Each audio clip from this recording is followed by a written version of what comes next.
You're live now. We'll start in 2 minutes. So I just start? No, we'll start in 2 minutes, Mama. No, I understand, but I just start or somebody will say anything. No, you'll only have to start in another minute.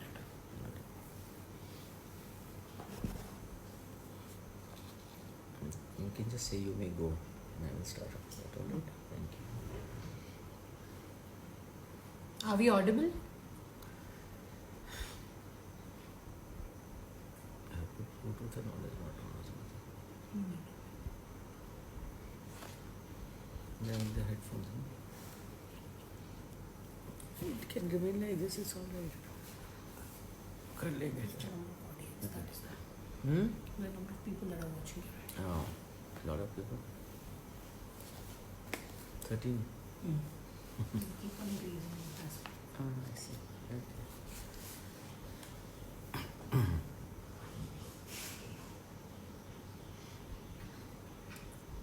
What's the subject you said? It's just your follow. Yes.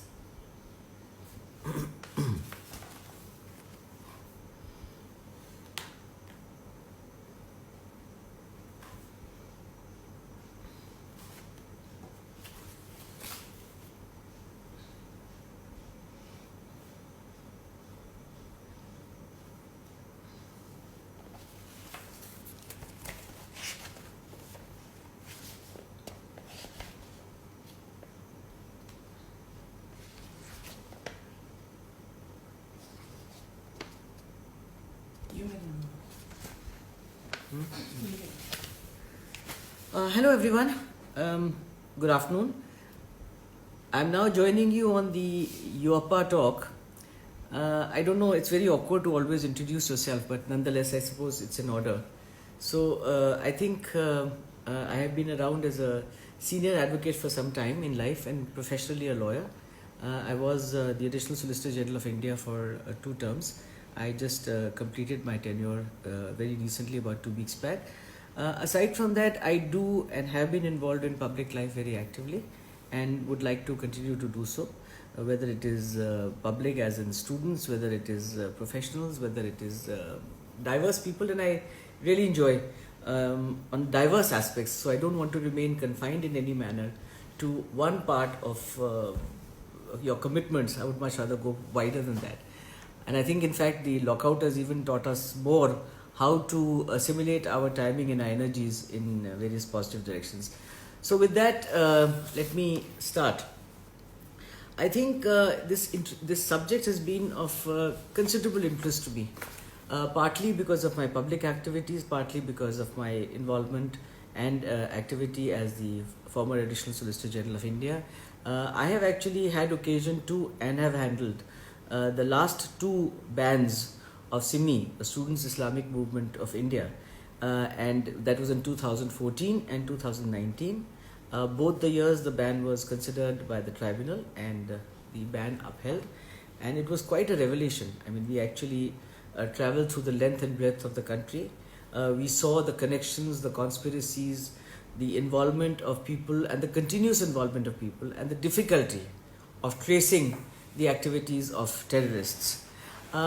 Aside from that, as I said, being a very national person and a nationalistic person, I do think it is very important to address the questions that arise for consideration, and terrorism strikes at the very root of sovereignty and integrity of a nation. Therefore, the importance, the number of incidents that have afflicted India. Of course, India suffered some and quite a few attacks of terrorism from time to time. It was only in September 2011 that the world kind of configured a little more and became more alert to the problems of terrorism. But India has had its own travails on terrorism and continues to do so as much as other countries. I think terrorism itself and the terrorism laws, in fact, occupy a pivotal field in this area and require to be addressed and understood by most of us because there are so many questions to be considered. It is a different type of law. Let me just very quickly run you through what is the broad parameters and the unique features of anti-terrorism laws. Now, terrorism, as I said, has attracted a unique jurisprudence all over the world, and it's a different jurisprudence from the typical statutory definitions. the dominant principle that is applied is that the law should reflect the mood of the nation. And I think that is where India has stood very strong and very firm.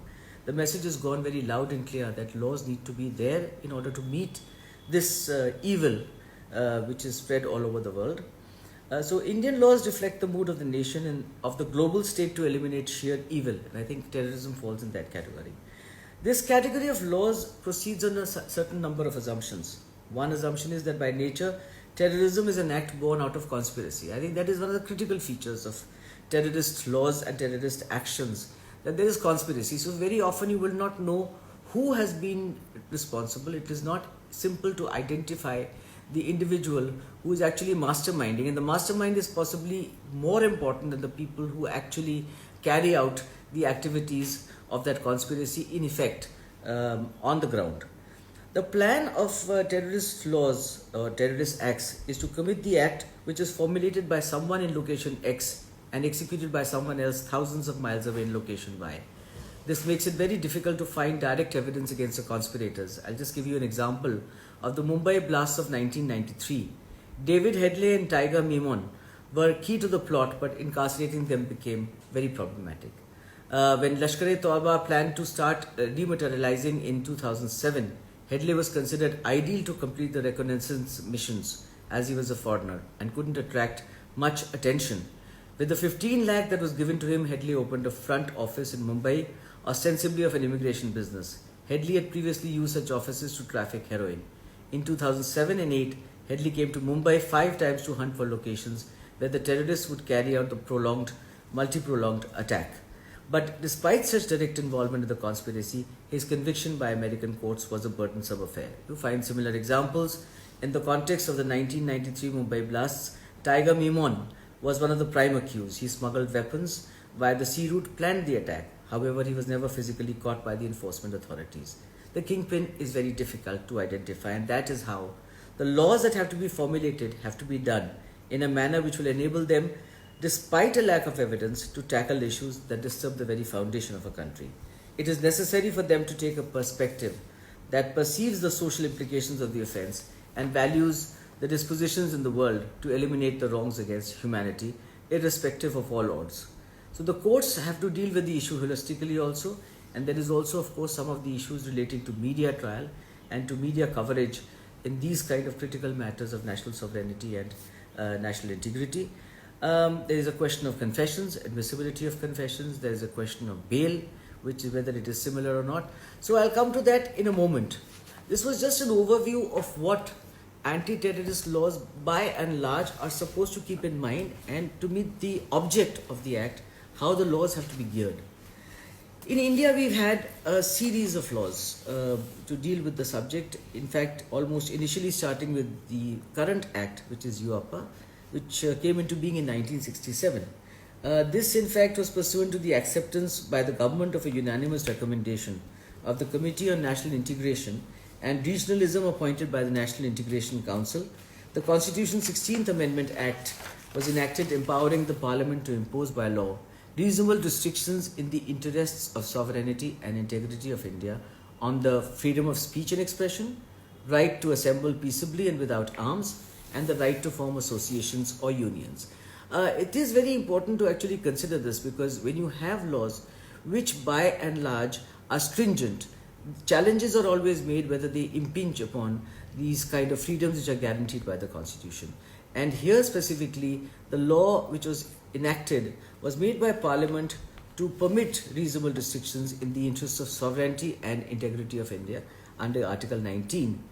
There were various amendments to this act which finally came into being. This actually initially came in 2004, and I'll come back to that history a little later, and went on to some amendments and came to 2019, which is the last amendment which was enacted. The initial part when UAPA came was 2004, when POTA, which was ultimately prevailing in the field on terrorism, was withdrawn by the Parliament, but most of the provisions of UAPA contained the erstwhile provisions of POTA, and therefore the act became the ruling act for governing the current situation as far as India is concerned from 2004 onwards. The last amendment that was made, of course, was made keeping in mind that it should be more effective in preventing unlawful activities and terrorist activities, and to meet the commitments at the Financial Action Task Force, which is an intergovernmental organization to combat money laundering and terrorism financing. I think all of you realize, and I would ask you to consider this aspect, that in terrorism, financing and money laundering is a very important ingredient, because terrorism thrives on money, and the money is normally ill-gotten, and therefore the idea of combating money laundering and terrorism financing itself curtails terrorist activities, and therefore within the UAPA, as much as other laws also which deal with terrorism, there is always an aspect which permits the government to ultimately deal on the issue in question on a monetary front to meet the target of combating the terrorist activities. When I was doing the ban on SIMI before the tribunal, what struck me the most was the way in which the modus operandi of terror had changed from 2014 to 2019. Sophisticated bomb making, brainwashing through the internet, instances of recruitment through love affairs started on the internet, and the way propaganda was hidden and distributed where no real chain of activities could be made out individually. The problem that the investigating agencies faced was to link the activities of one person to the activities of the whole group, because terrorists and terrorism at large functions in secret. To miss one link in the evidence would mean that the entire prosecution case would fall and not be proved as a terrorist organization. We as a country needed everything about a law. There the lone wolf terrorist was also addressed and dealt with. The issues of global concern, and I must point out to you that through the world, including recently the protocol on the Shanghai Cooperation Organization, was targeted to deal with the subject of global terrorism, because the global community is ad idem on the issue of wanting to combat terrorism at the highest level available. Now, unlawful activity is concerned with a wide array of illegal activities, and that is the way, in fact, this original act was enacted. So these illegal activities done by an individual, enterprise, or at times even the government or the state. It is very laborious to define unlawful activities in a layman language, because it is so capable of wide construction and include within its purview a number of elements which necessarily do not permit of a definition. In the context of the Unlawful Activities Act, unlawful activity is essentially activity that excites any individual or group of individuals to bring about cession or secession in the country, which also causes disruption in the sovereignty and integrity of our country, and which causes or intends to cause disaffection against India. In simple words, it is a law which is made to curb terrorism and punish people and organizations which excites the feeling of terrorism and works to disrupt integrity and sovereignty of India. Terrorism, as we mentioned, is a very multifaceted phenomenon, and its human cost has been felt globally. There have been thousands and lakhs of deaths throughout the world on account of terrorism. What we need to ensure is the security of individuals, which is also a basic human right, and protection of this right is the fundamental obligation of any nation state.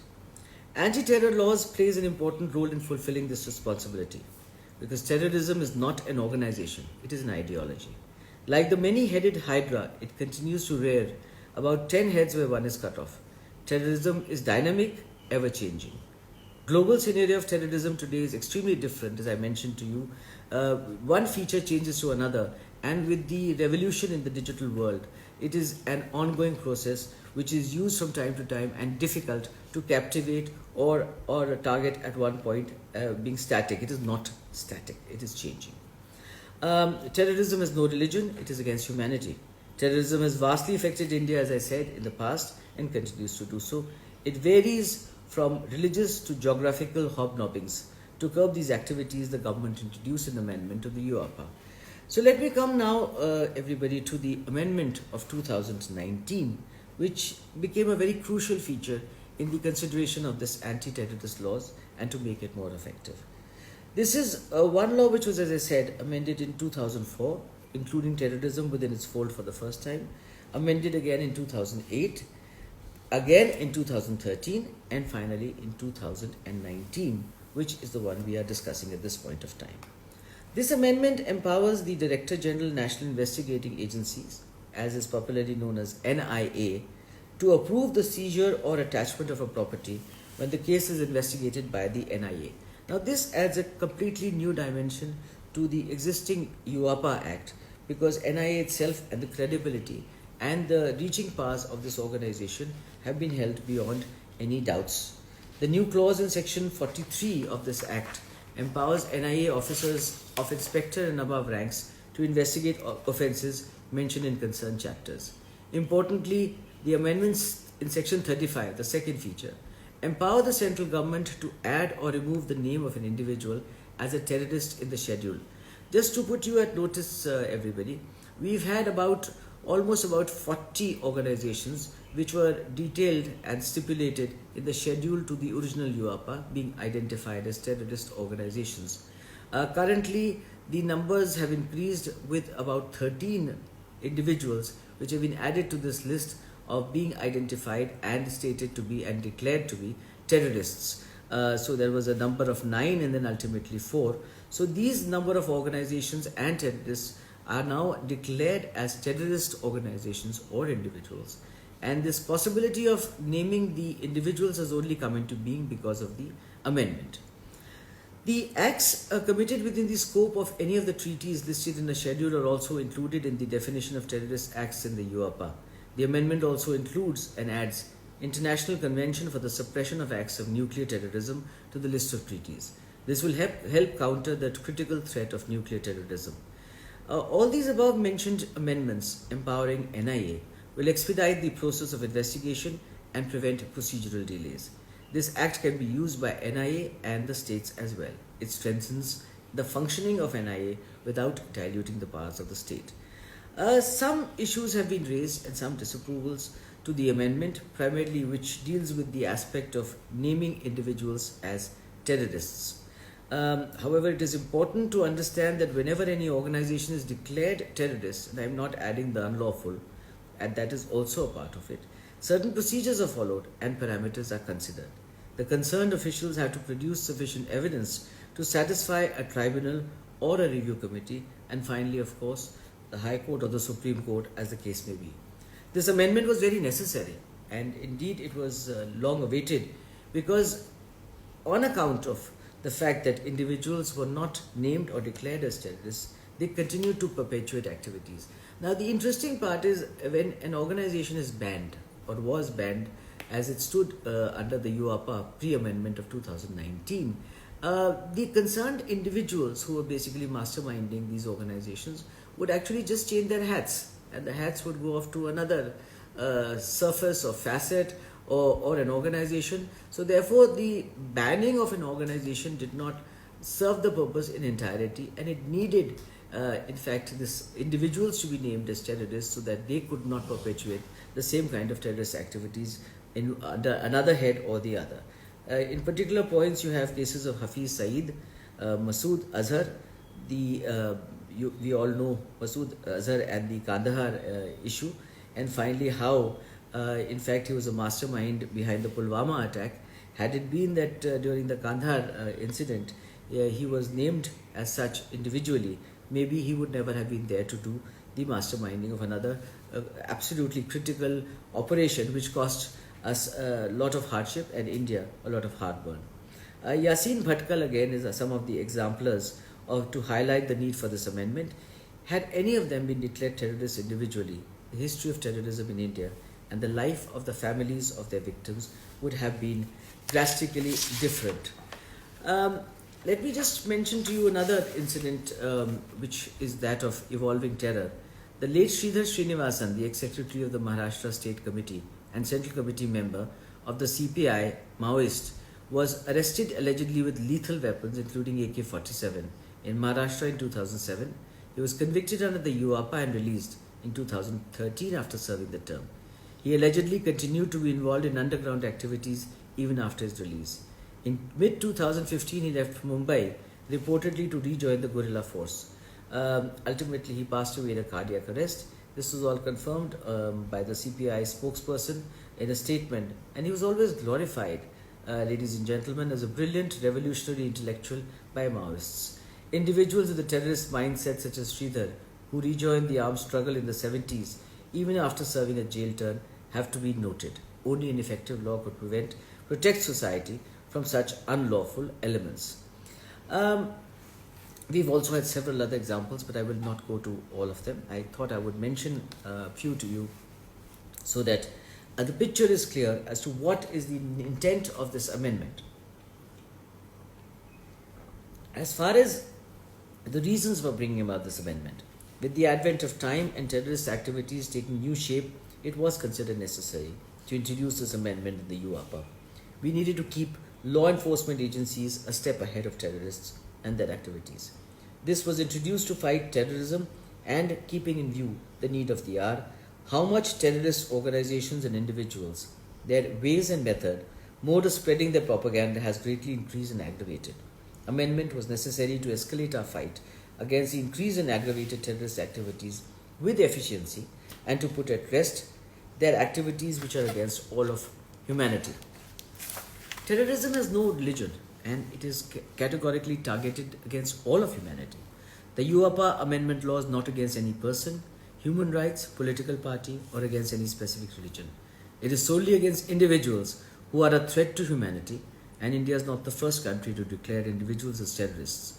Other countries which have strict laws that declare an individual terrorist are and include USA, the Patriot Act, Pakistan, China, Israel, European Union, the United Nations Security Council. This act will help to ease the operation, as I mentioned, of the NIA. To show the efficiency of NIA, some facts are available. NIA had 278 cases registered under UAPA from 2014 till 2019. Out of 278 cases, in 204 cases, charge sheets were filed. Total of 54 cases, verdict has been announced, and out of 54, 48 cases, offenders have been convicted. This shows the accuracy and the success rate of NIA. The conviction rate of NIA is the highest in the whole of the world. The cases registered by NIA under UAPA are a very heinous kind of terrorist act, the roots of which generally spread interstate as well as international. The power transferred to NIA through this act makes sure that NIA can work efficiently to get hold of the criminals easily. This power transfer does not mean that the state has been ripped of the previous powers they had. Powers that the state government has had were just extended also to NIA, one of the most credible organizations with the success rate that I just mentioned.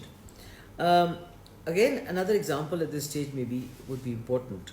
The need for introducing this amendment arose due to the loopholes in the UAPA. Under UAPA, as I mentioned, organizations only came within the purview, leading the offenders at large and continuing their activity under a different banner. One other example is of known terrorist Yasin Bhatkal, the founder of Indian Mujahideen. He was let free because of a lack of stringent law which could have declared him as a terrorist. The previous law declared Indian Mujahideen as a terrorist outfit but failed to designate its founder as a terrorist. He could have been prosecuted and have got the sentence if stringent laws regarding terrorism were applied at that point of time. But this came around in being only in 2019. Some of the concerns on the amendment of UAPA in 2019 and the need for an anti-terrorism legislation with teeth. The main point of concern regarding this law is that it is said to, and argued by some people, that it hinders human rights of a person who is being subjected by this law. Specific human rights per se is a right to be tried in the court of law. This is a totally incorrect proposition which is being urged. The government has added a provision in the law in the 2019 amendment that a review committee will review the case of a person designated as terrorist. If not satisfied, a further appeal can be made to the High Court or the Supreme Court. Umpteen number of opportunities have been provided to the person who has been designated as a terrorist to prove his innocence, thereby not depriving a person of his basic human right, which is to prove his innocence. This follows the entire process, a 4-step scrutiny process which assures and ensures that no one's human rights are compromised. Another point of concern at times which is said is that there is too much power with a government agency and it can be used as a tool to seek any kind of vendetta. To clear this point and to answer this issue that has been raised, it is noted and stressed that the amendment is clearly written under which situations a person can be designated as terrorist. Therefore, it is not that in any circumstance any government agency has a power to name or declare a person as a terrorist. it has to be in circumstances including when a person does the act of terrorism, when the person aids in the act of terrorism, when the person plans an act of terrorism, when the person is indulged with a listed terrorist organization, when the person spreads a propaganda that can brainwash people into spreading terrorism. Another issue concerning the human rights which is raised from time to time is regarding the confiscation of the personal property of a person designated as a terrorist. We need to make this point clear that basically the Amendment Act does not allow investigating officer or the authority to confiscate the property of a person. It only allows attachment and seizure. The final declaration of confiscation rests with the court. Therefore, there is a due process of law which has been envisaged, and it is not the investigating agency that can confiscate the property of an individual. Including individual terrorists in the schedule, however, does enable seizure or attachment by the organizing agencies or the government agencies. Earlier this was not possible, and therefore the national anti-terrorist systems fail to prevent terrorist activities perpetuated by an individual with access to available money of another organization. So by simply changing hands, as we mentioned earlier, this activity could ultimately go on. Now the amendment ensures that that loophole is tied, and everybody possible who can be brought within the ambit should not be able to escape the stringency of the law and to ensure the integrity of the nation. There has been much debate across the globe that anti-terror laws undermine civil liberties in investigation processes. Similar points have been raised by human rights activists in India in the case of Europa, and this kind of principle is raised from time to time. But the right to fair trial and presumption of innocence are important liberties which India has ensured that there are robust procedures for, which should be followed by the concerned officials, as well as I mentioned to you, the various 4-stage provision which allows right from review to a judicial process and right up to the Supreme Court. Secondly, despite the complexities involved, India's anti-terror framework does recognize that counter-terrorism measures and protection of human rights are not conflicting goals. They can run side to side and be implemented accordingly. It is argued that the law is misutilized, as a number of arguments are made in respect of other laws too, but misuse of a law is hardly something which can be a ground to criticize an act. An act is made to subserve the perspective of the nation or the globe, as the case may be, and in the event of any misutilization, that is a separate issue altogether, will not in any manner do away with the laws that are needed to be in place to meet the terrorist activities. As I said, I personally, and I would advocate this, that we need the strongest of anti-terror laws, and what we do require to do is to address the concerns, and we have addressed the concerns. The features of the Unlawful Activities Act, which have been brought in by the amendment, the new features. The Act empowers the central government to designate an individual as a terrorist if he is found committing, preparing, promoting, or otherwise involved in any act of terror. The government is not required to give an individual an opportunity before being designated. Under the law, personal financial information of an individual designated as a terrorist can be shared with various Western agencies. I think this is again very critical, because ultimately the terrorist activities spread across the globe, and in order to ensure that you can catch the terrorists and to bring them under prosecution and conviction, it is important that information should be shared between the various countries. The powers are given to officers of the rank of Inspector of NIA to investigate the offences under Chapter 4 and Chapter 6. The NIA is empowered to conduct raids without the relevant state government's prior permission, which I have already discussed at an earlier point. If not satisfied with the Home Secretary's decision, the individual has a review committee, the High Court, and thereafter the Supreme Court, where the individual can raise his grievances and therefore possibly meet each of the issues that are concerned. The provisions of the law in India are similar to a UN policy used by the Security Council to apply pressure on a state or entity to comply with the objectives set by the UN without resorting to the use of force by a method which is there available in law. There's so much more that can be discussed in this, but I would like to, near the end of my talk to all of you, to conclude to say A law has to depend on us for its existence and effective implementation. It is nebulous to assume that the law itself would eradicate crime and terrorism. The law depends on the will and intention of the implementators. The new law introduced in the Parliament has shown to the world that India is keen to fight terrorism to its core. It gives essence and strength to the fact that an organization is made up of individuals, and if we punish individuals, we will ultimately be crippling the propaganda that an individual can spread through his organization.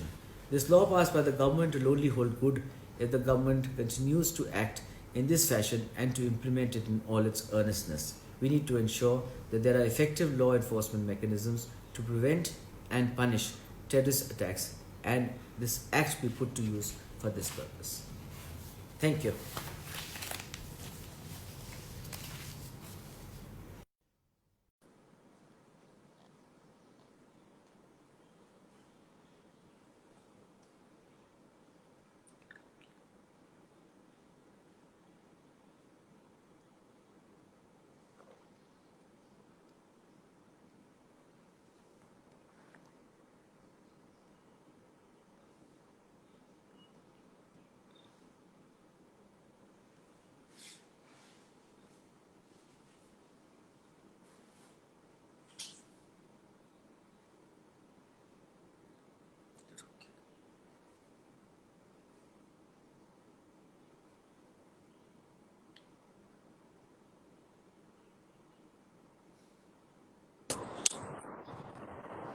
Good evening, Pinky Anand. Good Great evening. to How are see you, you. Manjula? Very I'm nice fine. to see you. Yeah, very nice to see you too, Pinky, after many, many years. I still Yes. recall, when you used to come to Jamia, especially the dinners. For dinners when you were there, it used to be lovely to see you around. It's a pleasure, Yeah. but right now, these days, we are all constrained, so we are using Yes, these mediums to meet each other and exchange I know, ideas I and know. information. Yeah. Pinky, thank you very much for a very, very informative lecture. I think it was very enlightening, and it's on a subject where most of us would want to know what the law is and why is it that we need such laws. And especially when, terrorism is plaguing the world around, and we have to take care of the human rights of the people and also the integrity and sovereignty of our country. I think it was very well discussed and presented in a capsule. I'm really thankful on behalf of the virtual lawyer and all my participants, and on behalf of Janvi Sharma also, that you've been here. And a person like you, because I've always, looked up to you. You're one of the most dynamic women lawyers that India could have ever produced. And I've heard you argue, and I've also read about you, especially in landmark judgments like triple talaq and also adultery. And, triple talaq was very close to my heart because being in Jamia and having, been a teacher there for many years, and also having discussed triple talaq with young girls and boys in Jamia, I really wanted something good to happen regarding this. And so it's finally happened, and I'm really grateful. And regarding adultery also, I think it's a very progressive judgment which has been given by Justice Chandrachud on this. And apart from this, I also would like to inform everybody and share with everybody that she's done a lot of work on women in law. So that is something which we can always request Pinky to maybe deliver a talk on some topic relating to women, and maybe women across the board, across the religions, in an area where all of us could be secular and the laws are secular, taking up women as a community and how they suffer in different religious ideologies. So that will be nice. Sure. And thank you so much, Pinky. Look forward to having you again. Thank And you so thank you much, for Dr. being with us. Manjula. Yeah, Delightful. thank you. Delightful to Yeah, be with you. thank you. Thank you, Pinky.